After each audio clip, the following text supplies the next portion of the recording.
तो दोस्तों ये फैट लॉस साइंस या फिर एनर्जी बैलेंस का दूसरा एपिसोड है। पहले एपिसोड में हमने बात करी थी कि एनर्जी बैलेंस होता क्या है, calories in versus calories out क्या होता है, फैट लॉस के पीछे की साइंस क्या है। इसको इस एपिसोड में और डिटेल में समझते हैं ताकि कोई कन्फ्यूजन ना रहे। तो दोस्तों मैंने बताया था आपको कि एनर्जी बैलेंस ही डिसाइड करता है कि आप वेट लॉस करेंगे, वेट गेन करेंगे, आपका वेट मेंटेन रहेगा। मतलब calories in versus calories out, आप कितनी कैलोरीज ले रहे हैं अपने खाने से वर्सेस आप कितनी कैलोरीज रोज़ बर्न कर रहे हैं डिफरेंट एक्टिविटीज़ में से और बाकी चीज़ों में। तो इसको हम एक इक्वेशन की तरह भी रिप्रेजेंट कर सकते हैं। मतलब चेंज इन एनर्जी और net energy balance is equal to energy intake minus energy expenditure. तो मान लीजिए अगर हम पहला केस लेते हैं, मान लीजिए आपका एनर्जी इनटेक रोज़ का है 100 कैलोरीज। आप 100 कैलोरीज खाने से ले रहे हैं और साथ में रोज़ आप एनर्जी जो बर्न कर रहे हैं वो भी 100 कैलोरीज है। तो आपके एनर्जी इनटेक भी 100 है और आप बर्न भी 100 कर रहे हैं। तो जितनी एनर्जी आप खाने से ले रहे हैं रोज़ उतनी एनर्जी आप बर्न भी कर दे रहे हैं। तो आपका नेट एनर्जी चेंज कितना हुआ, यहाँ पे नेट चेंज कितना हुआ, ये हो गया 0, क्योंकि आपने 100 लिया और 100 बर्न किया। तो ऐसे केस में आपका वेट जो है वो मेंटेन रहेगा। आप ना वेट लॉस करेंगे ना वेट गेन रहेंगे, आपका वेट जो है वो मेंटेन रहेगा। आप मेंटेनेंस कैलोरीज पे हैं, इसी को बोलते हैं मेंटेनेंस कैलोरीज, जो मैं आगे समझाऊंगा। अब दूसरा केस ये है कि आप मान लीजिए अपने खाने से ले रहे हैं 100 कैलोरीज और आप रोज सिर्फ आप 80 कैलोरीज बर्न कर रहे हैं, 80 कैलोरीज बर्न कर रहे हैं। तो ऐसे सिचुएशन में आपका नेट एनर्जी बैलेंस या एनर्जी चेंज कितना हुआ, यहाँ पे 100 माइनस 80 प्लस 20। तो आप प्लस 20 है आपका नेट एनर्जी बैलेंस। इस केस में नेट एनर्जी बैलेंस कितना है, प्लस 20 है। तो ऐसे केस में आपका वेट जो है लॉन्ग टर्म वेट इंक्रीज होता जाएगा, क्योंकि आप कैलोरी सरप्लस में हैं। आप कैलोरी सरप्लस में हैं, आप ये 20 एक्स्ट्रा कैलोरीज रोज कंज्यूम कर रहे हैं। अब ये जो एक्स्ट्रा कैलोरीज हैं, ये जो एक्स्ट्रा कैलोरीज या फिर एक्स्ट्रा एनर्जी, ये एक्स्ट्रा कैलोरीज या एक्स्ट्रा एनर्जी आपकी बॉडी में स्टोर होंगी। ये एनर्जी बॉडी स्टोर करता है, क्योंकि हम इवोल्यूशनरी हम ऐसे ही डिज़ाइन हुए हैं कि अगर हमको एक्स्ट्रा एनर्जी मिलती है तो वो स्टोर कर लेते हैं, ताकि बाद में कभी अगर हमें लंबे समय तक स्टार्वेशन फेस करना पड़े, फैमिन हो, सूखा पड़ा हो या हमें खाना ना मिल रहा हो, तो ऐसे टाइम पे हम अपनी स्टोर्ड एनर्जी का इस्तेमाल करके सर्वाइव कर सकते हैं। तो इसके लिए एक्स्ट्रा कैलोरीज बॉडी में स्टोर करने की मैकेनिज्म बनाई गई है। अब ये हमारी बॉडी में जो एनर्जी यूटिलाइज होती है वो यूटिलाइज होती है एटीपी के फॉर्म में। एटीपीज हमारी बॉडी की एनर्जी करेंसी है। इनको हमारी बॉडी यूटिलाइज करती है डिफरेंट रिएक्शंस में, जब हमें इंस्टेंटली एनर्जी चाहिए होती है। तो अगर हमारी सेल्स को भी सर्वाइव करना है, सोडियम पोटेशियम पंप चलता है हमारे मेम्ब्रेन्स पे, हमारी मसल्स को मूव करना है, तो हर चीज़ के लिए एनर्जी चाहिए। इन सारी चीज़ों की एनर्जी कहाँ से प्रोवाइड होती है बॉडी में, एटीपी से। तो एटीपी टूटता है एडीपी में और एनर्जी रिलीज होती है। तो अब ये एटीपी मॉलिक्यूल एनर्जी करेंसी है हमारी बॉडी में। तो अब हमको ये डायरेक्टली एटीपी स्टोर कर लेना चाहिए था, बट ऐसा होता नहीं है, क्योंकि ये एटीपी जो है ये हाई एनर्जी मॉलिक्यूल्स हैं। They are high energy molecules. इनकी ज़रूरत जब पड़ती है तभी एटीपी बनते हैं, और हम उसको ज़्यादा एटीपीज हमारी बॉडी स्टोर नहीं करती है, हम इनको यूटिलाइज करते हैं और तभी एटीपी बनता है बॉडी में जब एटीपी की ज़रूरत हो, क्योंकि ये बहुत हाई एनर्जी मॉलिक्यूल्स हैं। ये हाई एनर्जी मॉलिक्यूल्स होने की वजह से ये हमारी बॉडी में स्टोर नहीं होते ज़्यादा। तो ATP is not a good way to store energy. तो दूसरी चीज़ क्या है कि हम इवोल्यूशन ऐसा होता है कि हमने प्रोटीन को स्टोर कर लेते हैं हम, बट प्रोटीन भी हमारी बॉडी में स्टोर नहीं होता और एनर्जी के लिए ज़्यादा यूटिलाइज नहीं होता है। प्रोटीन कन्वर्ट हो सकता है कार्बोफैट में, इसके अमाइनो एसिड्स, बट ये मेनली एनर्जी स्टोरेज कंपाउंड नहीं है, क्योंकि इसके दो रीज़न है। पहला रीज़न तो ये है कि ये हमारी बॉडी में स्ट्रक्चरल और फंक्शनल रोल प्ले करता है। मतलब प्रोटीन हमारी बॉडी का बिल्डिंग ब्लॉक भी है। बिल्डिंग ब्लॉक है हमारी बॉडी का प्रोटीन, तो जब बिल्डिंग ब्लॉक है यानी कि मसल्स और टिश्यूज इससे बने होते हैं, ये स्ट्रक्चरल कंपोनेंट है हमारी बॉडी का। तो अगर हर बार हमें एनर्जी की ज़रूरत हो तो हमें अपनी मसल्स और टिश्यूज़ को तोड़ना पड़ेगा, डिसॉल्व करना पड़ेगा, जो कि हमारे लिए सर्वाइवल के लिए अच्छा नहीं है। तो प्रोटीन को भी एनर्जी की तरह स्टोर करना is not a good idea. दूसरा, ये फंक्शनल रोल प्ले करता है हमारी बॉडी में, मतलब हमारी बॉडी में जो मेन रिएक्शंस हो रही हैं उनमें बहुत सारा प्रोटीन इन्वॉल्व है, जैसे कि एंजाइम, हार्मोन्स या फिर सिग्नलिंग मॉलिक्यूल्स भी प्रोटीन होते हैं। तो मेनली सिग्नलिंग, जो सेल्स के बीच में सिग्नलिंग है उसमें भी प्रोटीन इन्वॉल्व है। तो हम प्रोटीन को तोड़ना एनर्जी के लिए ये मुनासिब नहीं है हमारे सर्वाइवल के लिए। तो प्रोटीन भी हमें एनर्जी स्टोरेज की तरह इस्तेमाल नहीं किया जाता है हमारी बॉडी में। इसके बाद आता है कार्ब को हम स्टोर कर सकते थे और जब भी एनर्जी की ज़रूरत पड़े तो हम कार्ब से एनर्जी ले सकते थे। तो कार्ब थोड़ा बहुत हमारी बॉडी में स्टोर होता है ग्लाइकोजन के फॉर्म में। ग्लाइकोजन के फॉर्म में हमारे मसल्स में और लिवर में muscle glycogen, liver glycogen store होता है। बट कार्ब भी हमारा मेन एनर्जी सोर्स नहीं है स्टोरेज का। इसके दो रीज़न हैं। पहला रीज़न तो ये है कि ग्लाइकोजन जो है वो ग्लाइकोजन 1 ग्राम ग्लाइकोजन कम से कम 3 से 4 ग्राम वाटर होल्ड करता है। 1 ग्राम ग्लाइकोजन 3-4 ग्राम वाटर बाइंड करता है। तो अगर हम सिर्फ ग्लाइकोजन से ही अपने एनर्जी स्टोर्स को भरते तो हमें बहुत सारा वाटर वेट भी कैरी करना पड़ता, मतलब अननेसेसरली बहुत सारा वाटर वेट हमारी बॉडी वेट में ऐड हो जाता, जो कि हमारे सर्वाइवल के लिए अच्छा नहीं है। तो हम ग्लाइकोजन को इसलिए स्टोर नहीं कर सकते बहुत ज़्यादा, क्योंकि एक तो ये वाटर बाइंड करता है। दूसरा पॉइंट ये है कि ग्लाइकोजन जो है वो 1 ग्राम ग्लाइकोजन, क्योंकि ये कार्बोहाइड्रेट है तो 1 ग्राम ग्लाइकोजन आपको 4 कैलोरीज देता है, 4 कैलोरीज देता है। तो ये 2 रीज़न है जिसकी वजह से हम कार्ब या ग्लाइकोजन को भी मेन स्टोरेज कंपाउंड नहीं, मेन स्टोरेज मैक्रो नहीं है ये, क्योंकि पहली बात तो ये कि वाटर होल्ड करता है। दूसरा, 1 ग्राम का ग्लाइकोजन सिर्फ 4 कैलोरीज आपको देता है।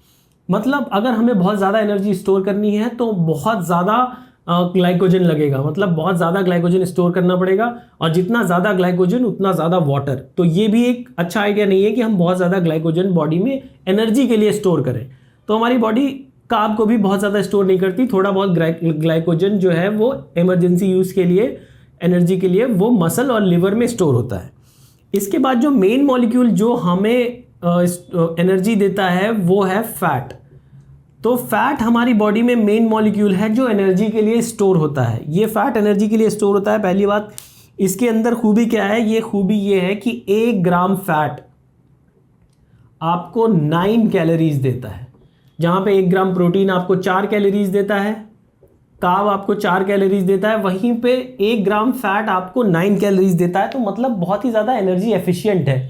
अगर हम सिर्फ 1 ग्राम फैट स्टोर करते हैं तो हमको जितना कार्ब और प्रोटीन से कैलोरीज मिल रही है उसके डबल से भी ज़्यादा कैलोरीज मिलती हैं सिर्फ 1 ग्राम फैट से। इसीलिए फैट ही मेन स्टोरेज मॉलिक्यूल है हमारी बॉडी का।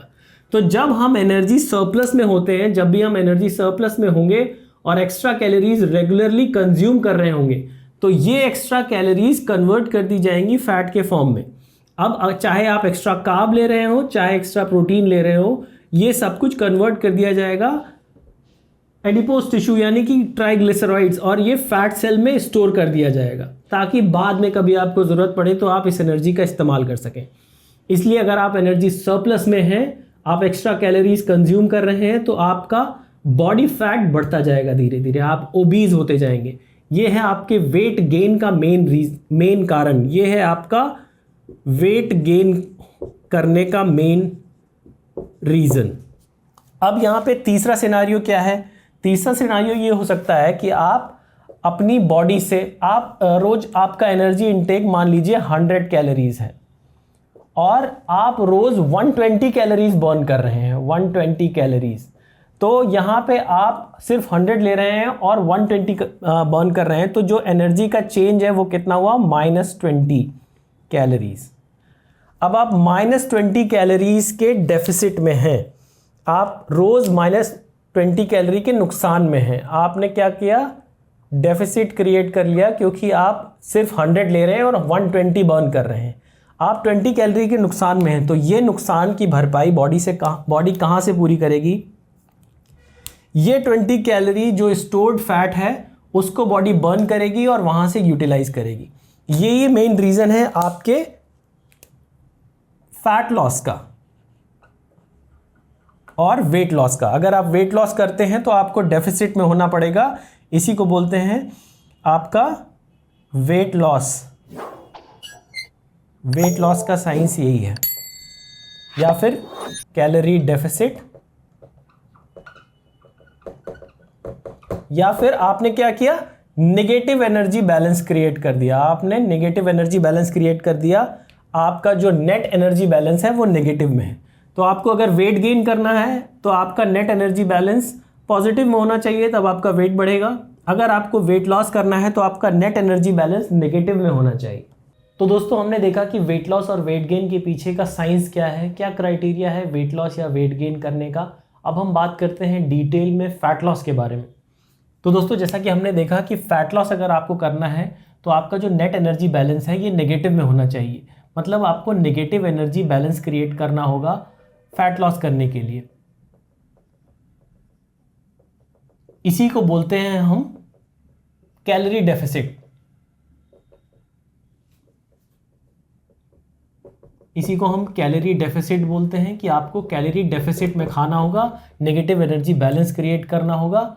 और इसका मतलब क्या है कि आप जितनी एनर्जी बर्न कर रहे हैं आपका इंटेक उससे कम होना चाहिए। ठीक है, तो यह है आपका एनर्जी, नेगेटिव एनर्जी बैलेंस और कैलोरी डेफिसिट। तो कैलोरी डेफिसिट या नेगेटिव एनर्जी बैलेंस हम कई तरह से क्रिएट कर सकते हैं। देखिए जैसे पहला ऑप्शन क्या है, मान लीजिए कि ये आपका रोज़ का डेली इंटेक है, तो ये इंटेक है, ये आपका एनर्जी एक्सपेंडिचर है, आप ये एनर्जी बर्न कर रहे हैं। ये इंटेक है, कैलोरीज इन, ये कैलोरीज आउट, ये कैलोरीज इन, ये कैलोरीज आउट। तो अगर हम पहले सिनेरियो की बात करें तो अगर आपको कैलोरी डेफिसिट क्रिएट करना है तो आपका एनर्जी एक्सपेंडिचर ज़्यादा होना चाहिए इंटेक से। तो सिंपली अगर हमको कैलोरी डेफिसिट क्रिएट करना है तो पहला काम हम ये कर सकते हैं कि हम अपना एनर्जी एक्सपेंडिचर बढ़ा दें। तो अभी तक हमारा एनर्जी इंटेक और एक्सपेंडिचर दोनों सेम था, तो हम मेंटेनेंस कैलोरीज पे थे। अभी हमने क्या किया कि अपना कैलोरी एक्सपेंडिचर बढ़ा दिया। तो ये जितना कैलोरी एक्सपेंडिचर एक्स्ट्रा हमने बढ़ा दिया ये डेफिसिट क्रिएट हो गया। ये है आपका डेफिसिट, ये डेफिसिट क्रिएट हो गया। अब आप इतनी कैलोरीज ज़्यादा बर्न कर रहे हैं जितना आपका इंटेक है, तो ये डेफिसिट क्रिएट हो गया। अब आपका वेट लॉस शुरू हो जाएगा। तो पहला सिनेरियो तो ये है, बट इसमें लिमिटेशन ये है कि आप कैलोरी एक्सपेंडिचर एक हद तक बढ़ा सकते हैं। कैलोरी एक्सपेंडिचर बढ़ाने के लिए आपको ज़्यादा एक्टिव रहना होगा, एक्सरसाइज करनी होगी, ये सब फैट लॉस के लिए बहुत ज़रूरी है। बट आजकल की ज़िंदगी में हमें बहुत सारा टाइम अपने काम को और फैमिली को और फ्रेंड्स को, इन सब चीज़ों को देना पड़ता है, तो हम लगातार पूरे दिन एक्टिव नहीं रह सकते। जैसे एक खेत में काम करने वाला इंसान या फिर एक मजदूर, उसका कैलोरी एक्सपेंडिचर बहुत ज़्यादा होता है क्योंकि वो दिन भर एक्टिव रहता है और दिन भर बहुत मेहनत वाला काम करता है।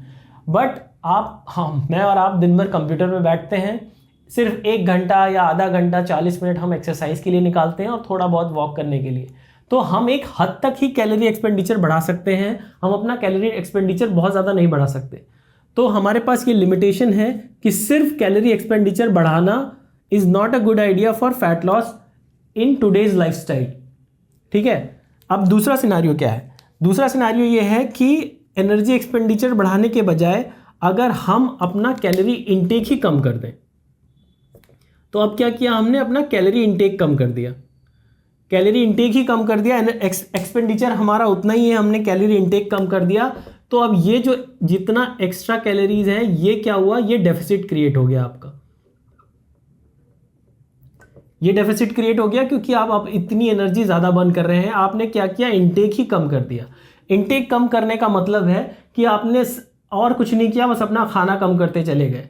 तो ये भी एक अच्छा आइडिया नहीं है क्योंकि इसमें लिमिटेशन क्या है, जब आप अपना खाना कम करते चले जाएंगे तो आपको हंगर, क्रेविंग्स,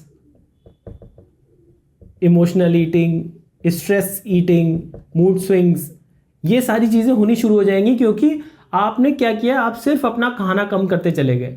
और इसमें एक प्रॉब्लम ये और आती है कि जब आप अपना कैलोरी इनटेक बहुत लो कर देते हैं तो आपको न्यूट्रिशन कंप्लीट करना भी मुश्किल हो जाता है क्योंकि आपकी बॉडी को माइक्रोन्यूट्रिएंट्स, मैक्रोन्यूट्रिएंट्स सब एडिक्वेट अमाउंट में चाहिए, एंटीऑक्सीडेंट्स, विटामिन्स, मिनरल्स। तो जब आप अपना खाना ही कम कर देंगे, प्रोटीन, फाइबर, ये सब चाहिए आपको, अब आप अपना खाना कम करते चले जाएंगे तो जो नेसेसरी न्यूट्रिशन है बॉडी को जो मिलना चाहिए वो मिलना बंद हो जाएगा। तो ये भी हमारे लिए हेल्दी नहीं है। सिर्फ खाना कम करना वेट लॉस के लिए is not a good idea. Now सिर्फ एनर्जी एक्सपेंडिचर बढ़ाना ही अच्छा आइडिया नहीं है, सिर्फ खाना कम करना भी अच्छा आइडिया नहीं है। तीसरा काम हम क्या कर सकते हैं? तीसरा काम हम ये कर सकते हैं कि हम थोड़ा सा काम करें अपने एनर्जी एक्सपेंडिचर को बढ़ाने के लिए। हमने थोड़ा सा एनर्जी एक्सपेंडिचर बढ़ाया, कैसे? हमने एक्सरसाइज करी और ऐसी एक्सरसाइज करी जो फैट लॉस में लॉन्ग टर्म में हेल्प करे। उसके बाद हमने अपना नीड यानी कि एक्सरसाइज के बाहर जो हमारा डेली लाइफस्टाइल है उसमें एक्टिव रहने की कोशिश करी, मतलब अपने एक्टिविटी लेवल्स को इंप्रूव किया।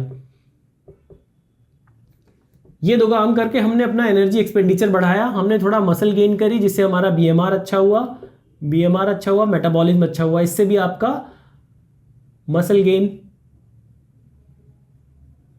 इससे भी आपका क्या होगा? एनर्जी आउटपुट, एनर्जी एक्सपेंडिचर बढ़ेगा। तो एक काम ये किया। दूसरा काम हमने ये किया कि एनर्जी एक्सपेंडिचर बढ़ाने के साथ साथ हमने एनर्जी इनटेक भी कम किया, लेकिन बहुत ज़्यादा कम नहीं किया। हमने एनर्जी इनटेक अपना थोड़ा सा कम किया, बहुत ही स्मॉल कैलोरी डेफिसिट हमने क्रिएट किया, small calorie deficit.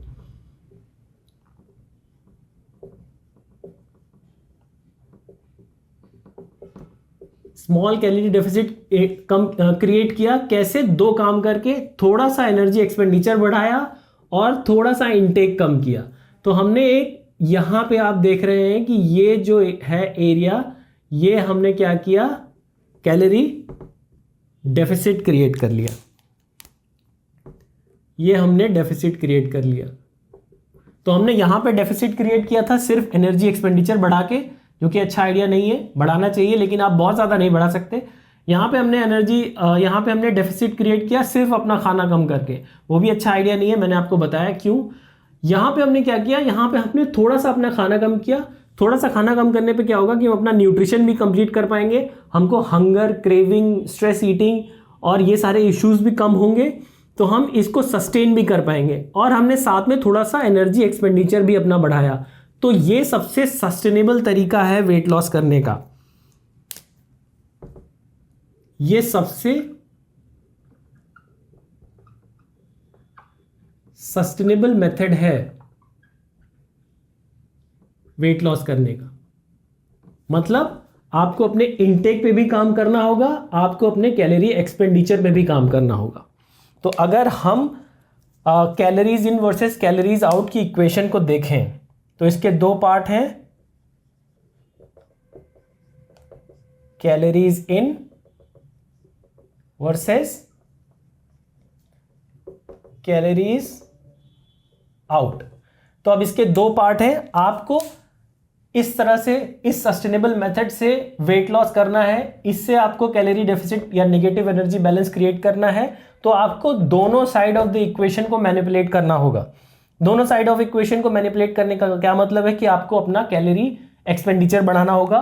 Calorie expenditure या फिर आपके जो डेली कैलोरी एक्सपेंडिचर है, इसके जो पार्ट्स होते हैं वो है बीएमआर, इसके अलावा है आपका थर्मिक इफेक्ट ऑफ फूड, इसके अलावा है आपका नीट और एक्सरसाइज एक्टिविटी। बीएमआर आपका मेटाबॉलिज्म है। अगर आप मसल गेन करते हैं तो आप थोड़ा सा अपना बीएमआर इंप्रूव कर सकते हैं। तो कैलोरीज आउट इंप्रूव करने के लिए आपको इसके पार्ट्स को इंप्रूव करना पड़ेगा। बीएमआर इंप्रूव कर सकते हैं आप थोड़ा सा मसल गेन करके, और मसल एक्टिव टिश्यू होता है, मतलब मसल्स जो है वो ज़्यादा कैलोरीज बर्न करता है, ज़्यादा कैलोरीज यूटिलाइज करता है, क्योंकि मसल इन्वॉल्व है एक्टिविटी में, उसके लिए एनर्जी चाहिए होती है। तो अगर आप मसल गेन करते हैं तो आपका एनर्जी एक्सपेंडिचर बेटर हो जाता है। तो पहली बात तो आप बीएमआर थोड़ा सा अपना बेटर कर सकते हैं। दूसरा, thermic effect of food. Thermic effect of food का मतलब है कि आप जो एनर्जी खर्च करते हैं अपने फूड को डाइजेस्ट करने के लिए, ये डिपेंड करता है कि आपके डाइट की कंपोजिशन क्या है। अगर आप अपने डाइट का कंपोजिशन इंप्रूव करते हैं, उसमें प्रोटीन, फाइबर और सैटिस्फैक्शन देने वाली चीज़ें इंप्रूव करते हैं, तो इससे क्या होता है, आपका thermic effect of food improve होता है, आपको ज़्यादा एनर्जी खर्च करनी पड़ती है अपने फूड को डाइजेस्ट करने के लिए, तो आपका एनर्जी एक्सपेंडिचर ऊपर चला जाता है। हमारा एम क्या है, एनर्जी एक्सपेंडिचर को ऊपर ले जाना। तो हम अपने बीएमआर पे थोड़ा सा काम कर सकते हैं, अपनी डाइट कंपोजिशन को ऐसा कर सकते हैं, डाइट कंपोजिशन आपका जो है वो ऐसा होना चाहिए कि आपका thermic effect of food high हो, ताकि आपका कैलोरी एक्सपेंडिचर हाई हो। इसके अलावा नीट मतलब आप एक्सरसाइज के अलावा जो एक्टिविटी करते हैं उसको बोलते हैं नॉन एक्सरसाइज एक्टिविटी थर्मियोजेनेसिस। इसको आप ऊपर कर सकते हैं कार्डियो करके, नहीं कार्डियो नहीं हो तो एक्सरसाइज में डेली वॉक करके, माइल कार्डियो। इसके अलावा जो आप अगर आप दिन भर में एक्टिव रहते हैं तो वो है आपका नीट को इंप्रूव करके आप कैलोरी एक्सपेंडिचर को इंक्रीज कर सकते हैं, कैलोरीज आउट वाले पार्ट ऑफ द इक्वेशन को मैनिपुलेट कर सकते हैं, अपना कैलोरी एक्सपेंडिचर इंप्रूव कर सकते हैं। इसके अलावा आपको एक्सरसाइज करनी चाहिए फैट लॉस के लिए, इससे भी आपका कैलोरी एक्सपेंडिचर इंप्रूव होता है। एक्सरसाइज में आपको क्या करनी चाहिए, बीएमआर कैसे इंप्रूव करना है, thermic effect of food, NEAT, इन सब पे मैं डिटेल में आने वाले एपिसोड्स में बात करूंगा कि आपको इन कंपोनेंट्स को कैसे मैनिपुलेट करना है अपने एनर्जी एक्सपेंडिचर को बढ़ाने के लिए। बट ज़्यादातर लोग मिस्टेक ये करते हैं कि वो सिर्फ इधर काम करते हैं अपने कैलोरीज आउट वाली इक्वेशन पे, मतलब वो सिर्फ अपने कैलोरी एक्सपेंडिचर को बढ़ाते हैं, अपने इनटेक को कम नहीं करते, या कुछ लोग सिर्फ अपने इनटेक को कम करते हैं, कैलोरी एक्सपेंडिचर को नहीं बढ़ाते। तो ये दोनों तरीके गलत हैं। आपको ये थर्ड मेथड अपनाना है। आपको कैलोरीज आउट वाली equation, part of the equation को तो मैनिपुलेट करना है, कैलोरीज आउट को ऊपर ले जाना है, आपको इसको ऊपर ले जाना है। साथ में कैलोरीज इनटेक को रिड्यूस करना है, बहुत ज़्यादा नहीं, small calorie surplus, small calorie deficit बनाना है आपको। तो कैलोरीज, थोड़ा सा कैलोरीज कम और थोड़ा सा कैलोरीज हम ज़्यादा बर्न करेंगे। ये साइड ऑफ द इक्वेशन में क्या है, ये साइड ऑफ द इक्वेशन में आप ज़्यादातर लोग समझते हैं कि ये सिर्फ हमारा फूड इनटेक है, this is only food intake, और ज़्यादातर लोग सिर्फ समझते हैं कि हमारा फूड इनटेक है तो ये ज़्यादा मैटर नहीं करता, सिर्फ मैटर करता है कैलोरीज आउट। बट ऐसा नहीं है, बहुत सारी चीज़ें हैं जो आपके फूड इनटेक को इन्फ्लुएंस करती हैं। आपको अगर सस्टेनेबल वेट लॉस करना है, अगर आपको सस्टेनेबल वेट लॉस करना है तो आपको फूड इनटेक, जिन चीज़ों से ये अफेक्ट होता है उन चीज़ों पे काम करना होगा। वो कौन सी चीज़ें हैं जो आपके फूड इनटेक या कैलोरीज इन वाली इक्वेशन को, पार्ट ऑफ द इक्वेशन को अफेक्ट करती हैं। पहला है एनवायरनमेंट। हम सब बहुत ही ज़्यादा कैलोरी डेंस एनवायरनमेंट में रहते हैं। हमारे आसपास देखेंगे तो ज़्यादातर फूड है वो बहुत कैलोरी डेंस हैं। उनमें ज़्यादातर फूड जो है वो डीप फ्राइड आइटम्स हैं, वो जंक फूड है, प्रोसेस्ड फूड है, इसमें सब में बहुत ज़्यादा कैलोरीज रहती हैं। तो कैलोरीज रिड्यूस करना बहुत मुश्किल हो गया आज के ज़माने में, क्योंकि हमारा एनवायरनमेंट है चारों तरफ कैलोरी डेंस है। अगर आप यहाँ से मार्केट भी जाते हैं तो रास्ते में आपको 10 स्ट्रीट फूड की दुकानें दिखती हैं जहाँ पे आपको टेम्पटेशन होती है खाने की। दूसरा, आपके फ़ोन में ऐप्स हैं, आप एक क्लिक पे खाना ऑर्डर आ जाता है घर पे और आप खाना खा सकते हैं, एक्स्ट्रा कैलोरीज कंज्यूम कर सकते हैं। तो आज के ज़माने में एक्स्ट्रा कैलोरीज कंज्यूम करना बहुत आसान हो गया है। हमारा एनवायरनमेंट चेंज हो गया है, इस एनवायरनमेंट पे काम करना होगा। मतलब आपके किचन शेल्फ, आपका फ्रिज, आपका फ़ोन, आप क्या कंटेंट कंज्यूम करते हैं, ये सब मिल के बनाता है आपका एनवायरनमेंट। आप कहाँ हैंग आउट करते हैं, तो इन सब चीज़ों पे ध्यान देना होगा, इसको मैनिपुलेट करना होगा। अपने एनवायरनमेंट से कैलोरी डेंस चीज़ें धीरे धीरे कम करनी होंगी। अपने एनवायरनमेंट में हेल्दी फूड ज़्यादा से ज़्यादा इंक्लूड करने होंगे। तो आपको अपने एनवायरनमेंट को चेंज करने पे काम करना होगा। इस पर भी मैं डिटेल में बात करूँगा कैसे करना है। दूसरी चीज़ है जो आपके फूड इंटेक को अफेक्ट करती है, वो है आपकी क्रेविंग्स। जब आप वेट लॉस करना शुरू करेंगे तो आपको क्रेविंग्स होंगी, क्योंकि अभी तक आपकी आदत नहीं है अपने कम कैलोरीज कंज्यूम करना, कैलोरी डेफिसिट में खाने की आपकी आदत नहीं है। तो जैसे ही आप वेट लॉस शुरू करेंगे तो आपको क्रेविंग शुरू होंगी। इन क्रेविंग्स को कैसे मैनेज करना है, कैसे मैनिपुलेट करना है, ये डिटरमाइन करेगा आपका फूड इंटेक। तो क्रेविंग्स होंगी, इसके साथ आपको हंगर इश्यूज़ होंगे। ये वेट लॉस के साथ बहुत कॉमन इश्यूज़ हैं, आपको हंगर इश्यूज़ होंगे। तो आपको ये पता होना चाहिए कि हंगर को, क्रेविंग्स को कैसे डील करना है। इसके अलावा आप स्ट्रेस ईटिंग करेंगे, क्योंकि आज की लाइफ में स्ट्रेस ईटिंग या इमोशनल ईटिंग बहुत ज़्यादा बढ़ गया है, क्योंकि हम बहुत स्ट्रेसफुल रहते हैं। डिप्रेशन, एंग्जाइटी, ये सब समाज में बहुत ज़्यादा है। तो स्ट्रेस ईटिंग, इमोशनल ईटिंग, इन सब से कैसे डील करना है ये आपको देखना पड़ेगा। इसके बाद जो आपके फूड इनटेक को सबसे ज़्यादा अफेक्ट करता है वो है कैलोरी अवेयरनेस। कैलोरी अवेयरनेस आजकल के ज़माने में ज़्यादातर लोगों को पता ही नहीं है कि हमारा weight loss weight gain calories की वजह से होता है। ज़्यादातर लोग अनअवेयर हैं कैलोरीज के बारे में। ज़्यादातर लोगों को ये पता नहीं होता कि किस फूड आइटम में कितनी कैलोरीज हैं, और वो दिन भर में उनका जो मेंटेनेंस कैलोरीज है वो क्या है, वो कितना एक्स्ट्रा कैलोरीज कंज्यूम कर रहे हैं। इसीलिए डायबिटिक कैपिटल होते जा रहे हैं हम दुनिया में। यहाँ पे PCOS, fatty liver, diabetes, pre diabetes, ये सब बहुत तेज़ी के साथ इंडिया में बढ़ रहा है, क्योंकि हम इंडियंस को कैलोरी अवेयरनेस नहीं है। हमको नहीं पता है कि क्या खाना है और किस खाने में कितनी कैलोरीज हैं, हमको डेली कितनी कैलोरीज कंज्यूम करनी चाहिए। तो ये environment, cravings, hunger, stress, emotional eating, calorie awareness और भी ऐसे बहुत सारी चीज़ें हैं जो आपकी कैलोरी इनटेक को डायरेक्टली अफेक्ट करते हैं। तो आपको इन सब पे काम करना होगा अपने इनटेक को लोअर करने के लिए और अपने कैलोरी डेफिसिट को सस्टेन करने के लिए। तो अगर आपको हेल्दी वेट लॉस करना है तो सबसे ज़रूरी बात यह है कि आपको कैलोरीज आउट और कैलोरीज इन, इनके जो सारे कंपोनेंट्स हैं इस पे काम करना पड़ेगा। Both side of the equation पे आपको काम करना पड़ेगा। फैट लॉस सीरीज़ के इस एपिसोड में हमने calories in versus calories out के बारे में डिटेल में बात करी। अगर इससे रिलेटेड आपका कोई भी सवाल है तो उसको कमेंट सेक्शन में डाल दीजिए, I will answer to that. इसके बाद नेक्स्ट एपिसोड में हम बात करने वाले हैं कि फ़ैट बर्निंग और फैट लॉस में क्या डिफरेंस है। बहुत सारे लोगों को इसमें कन्फ्यूजन हो जाता है, जिसकी वजह से उनकी फ़ैट लॉस जर्नी हैम्पर होती है, अननेसेसरी एक्स्ट्रा एफर्ट्स करने पड़ते हैं। तो ये समझना बहुत ज़रूरी है कि फ़ैट बर्निंग और फैट लॉस में क्या डिफरेंस है और आपको क्या टारगेट करना चाहिए। और उस एपिसोड के बाद हम बात करने वाले हैं कि आपको कैलोरी डेफिसिट कैसे क्रिएट करना है, वो कौन से स्टेप्स हैं जिनकी मदद से आप खुद से अपना डाइट प्लान कर सकते हैं और कैलोरी डेफिसिट क्रिएट कर सकते हैं। See you in the next one.